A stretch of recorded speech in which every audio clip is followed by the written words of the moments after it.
Okay, here we go. Number 1.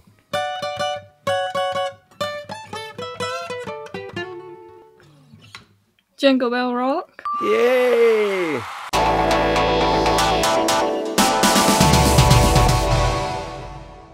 Hello and welcome to Mist Mondays. It's the Mistmas special. Mistmas special. Like that one? Who came up with that one? I don't know, but whoever they were very good at coming up with Christmas Genius. special names. Yeah. Genius. I'm Ali. I'm Craig. Today we have a special guest, Katie from Underground Sounds. Welcome to the show, Katie. Thanks for having me on. Katie was one of the first people to do an interview on Mist, and if you go back on the YouTube channel, we did a video interview for some of Katie's questions for Underground Sounds, and we thought we would get Katie on the show, tell us a bit more about herself, and put her through her paces, doing some quizzage, some Mist quiz action. Let's start this interview off with how any interview should be started by asking, what year was Live Aid? 1985? Oh, straight in at the deep end. Well done. Was it? Wow. Wow. Yeah, that's impressive. Thank That you. is very impressive. There's no way I would have got that. On the spot there. Straight in, on the spot. So Katie, it's great to have you on Mist Mondays on this Mistmas special. Give us a wee introduction to yourself. Tell us a wee bit about you.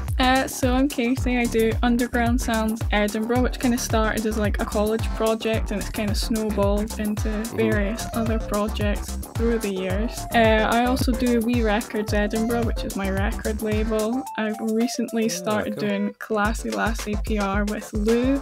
Since there's kind of no gigs on at the moment, it's kind of a pandemic project. It's kind of spiraled out of nowhere. Yeah. I've just seen the Classy Lassie on Facebook. I just got onto that a couple of weeks ago. Is that quite a new thing? Yeah, it was like really recently. I think September, October we started quietly doing it, and then it's been really successful, to be honest. Like, I didn't expect it to do so well. Like, the artists are getting really good stuff, so it's exciting. Is Classy Lassie a record label? It's like Predominantly. a PR management hybrid sort of thing. So there's like a roster with like artists we manage, but then we also do PR campaigns for artists that kind of jump on, and they don't have to be signed. It's just for an EP or just for a single. We do the press and kind of get radio plug-in, Spotify playlists. And how is that different with obviously the current situation? Is that going to change in the future, do you think, or the way you do that? I don't really know. It's just... Like, we've learnt how to do it in a pandemic, so it's almost like this is the way we know to do it. I think, like, having promoter skills myself, we could obviously offer like a single launch gig. I think it's easier now. There's only so much things you can get in terms of press. You don't have to worry about like a sellout show. Or I enjoy it though. Yeah, definitely. It's always a big pressure for the band, isn't it? When they're doing their first single release, is that launch gig, isn't it? There's a lot of pressure absolutely. on that, and there's a lot of work goes into just that one show. Yeah. Say during the week or something, everybody's working and all the excuses come out right at the very Oh end. yeah, don't I'm they? sorry I can't make it. Need to wash my dog. Usual. Have you been doing some PR and launch events before? You were telling us that you were studying music business at Perth. Maybe tell us a wee bit about that and maybe what you were doing before getting into that. Yeah, so I did 2 years at Edinburgh College and got my HND, and then I went on to Perth. I delayed a year and then COVID happened and I was like, oh, I'll just do uni because there's nothing else to do. But in second year of college, we had to do a record label. That was one of the coursework. We had to start one and do a release with cool. an artist, and we had to get them into the studio and go through the whole process. So I worked with Between the Lines. They were a Dunfermline band, and we got them in the studio, went through the whole process. So we did a PR press reach for their sort of thing. When I first started music, we got signed to Electric Honey Records, which was Stowe College at the time, and they had Belle and Sebastian and Snow Patrol. I think actually they released under us, and then Biffy Clyro as well. It's a great platform for Scottish bands. So you were touching a wee bit on some of the projects that you're working on. Kind of at the end of now, a campaign with Indoor Foxes. They were doing a release for Peachstone. I'd kind of seen her about Edinburgh scene, done a review for her, and I mind messaging her, asking, "Oh, do you have a press release?" And she didn't even know what it was, and that kind of stuck in my head. So then when Lou and I started doing PR, I was like, "Well, I think we should reach to Martha to kind of take her under our wing. We're now manager together." So, but the response to this campaign has been unreal. She had BBC play, she got a minute of me on BBC Radio 1, which is like a mini interview, and you just like talk about yourself or your project for a minute, and it gets played on the radio. But I just like watching people kind of grow, and like seeing her grow as an artist even in this short amount of time. Yeah, I think that's great. Like there is so many things you don't want to get involved in as well as an artist, like press releases, you know. Like these days I feel like you have to do everything. There's like pressure to do everything yourself, but you know, there's people like you out there that are a great help for artists. Even just like you make your playlists.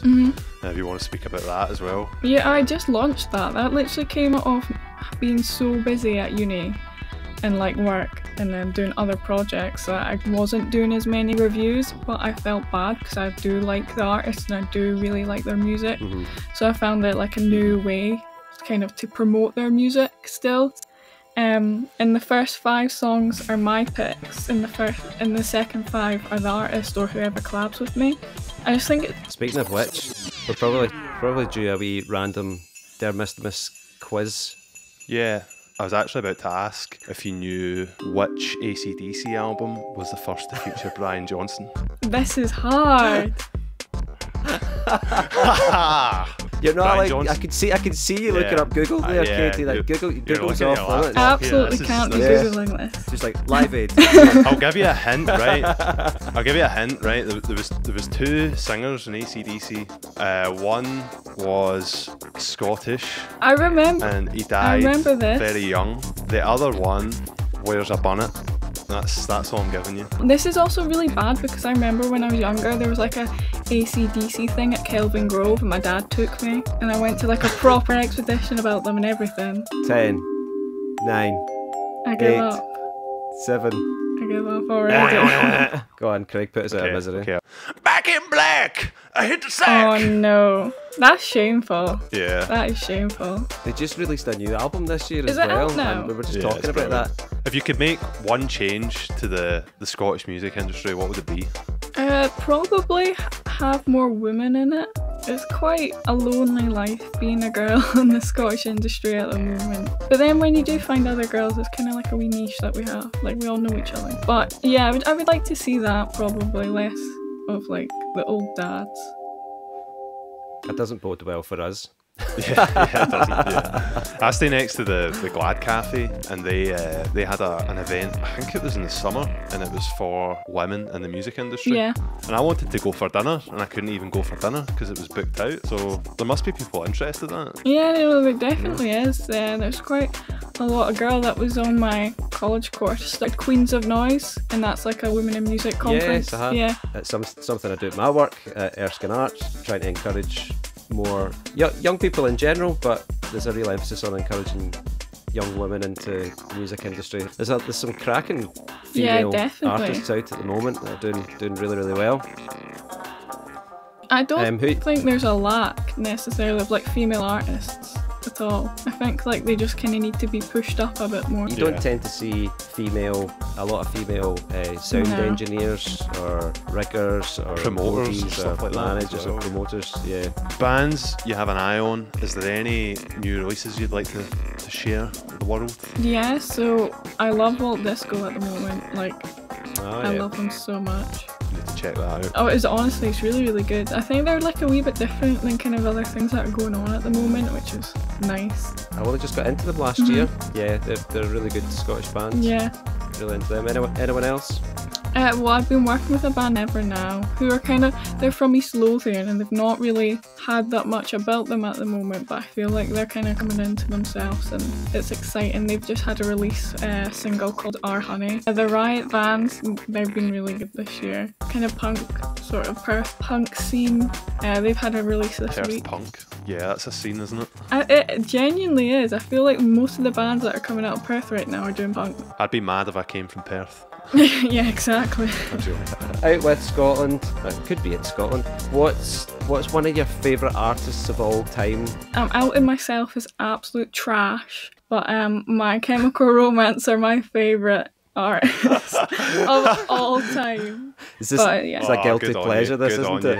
If you had to have a Christmas dinner with 3 other artists at a social distance, social distance, who would they be? Gerard Way, because My Chemical Romance. Paul McCartney. Try to think who would go to that dinner. I think Paul McCartney would just be sitting himself. Paul McCartney. I'm not sitting with My Chemical Romance. You never know, they could be best pals behind closed doors. Miley Cyrus. Yeah, you never know. I like her new album. Sounds like there's going to be some arguments here. Honestly, that's the best sort of Christmas dinner, is it not? Have you got any morning rituals or kind of things that you do to G yourself up before you start working on something? Could be performance enhancing drugs or I'm joking. I don't know, I like to chill out in the morning. Like, I wake up way earlier than I have to do something most days, so I can actually be relaxed before I go and do something. So I like to do skincare in the morning, which is really boring, but I like to do that. I put all my creams on. I do skincare as well. I make sure my head has got plenty of moisturiser on it. Yeah, I need to keep it moisturised. Coffee or tea in the morning? Neither. I don't drink any hot drinks. And you work in Costa? I know, it's such a scam. We get free drinks when we work, but I don't drink any of the drinks. Not even a wee hot chocolate? Yeah, but it has to be cooled down to a point where a toddler would drink it, to be honest. I don't know why. Right. Where do we go from here? I know. I've truly exposed myself in this YouTube video. Right. Moving on to Christmas tunes. Or guess the tunes. Some of them will be Christmassy.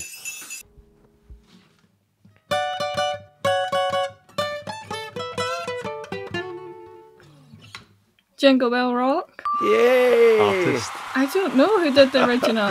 I wouldn't have got it either, to be honest with you. Bobby Helms.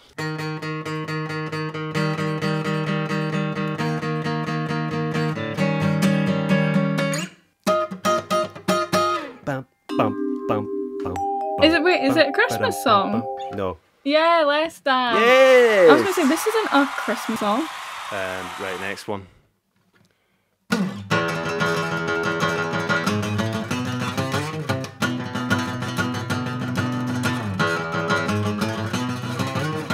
Hey! Hey! Oh! Is it Pump It, Black Eyed Peas? Or have they That was sampled it? That was a sample. Oh. Yeah, they sampled it. I feel like we should get that one. Even half a point. Yeah, for that I feel one. like that's worth half a point. We're not taking points here, are we? Well, we're at a point and a half because you got Jingle Bell Rock. I got 1.5. Should I stay or should I go? Bye. Clash. See if you can guess this one. I feel like Katie's good on the punk trivia. From the Wii. Going in the right direction. Yeah, Mario. Yeah. Yeah. Yeah. Thank you so much, Katie, for coming on. Thank you for having me. Had a good time. Thanks for coming on the show. Thanks for watching Dermis Mondays, and thanks for Katie from Underground Sounds for being on the show. You've been watching this special edition of Mistmas. You've been watching this special Mistmas. I keep saying special. I want to say special. Mistmas special. You've been watching this Mist. I can't do it now. You've been watching the Mistmas. You've been watching this Mistmas special. Beautiful. I can hear the sleigh bells. Remember to like, share and subscribe if you like this content. We'll put a link in for Underground Sounds and for some of the other projects that Katie's working on. Classy Lassie Records. Wee what else? Records. Some Edinburgh, other ones in there. all the things. Just put the links We'll put the in. links in. And we'll see you next week on Dermis Mondays. Thanks for watching. See ya. Bye. You can give us a sign off, Katie. You can give us a bye. Bye. What do you want? What We do need you more want than from that. me? Here. No, More. we need more than More Oh, energy. Energetic. Bye.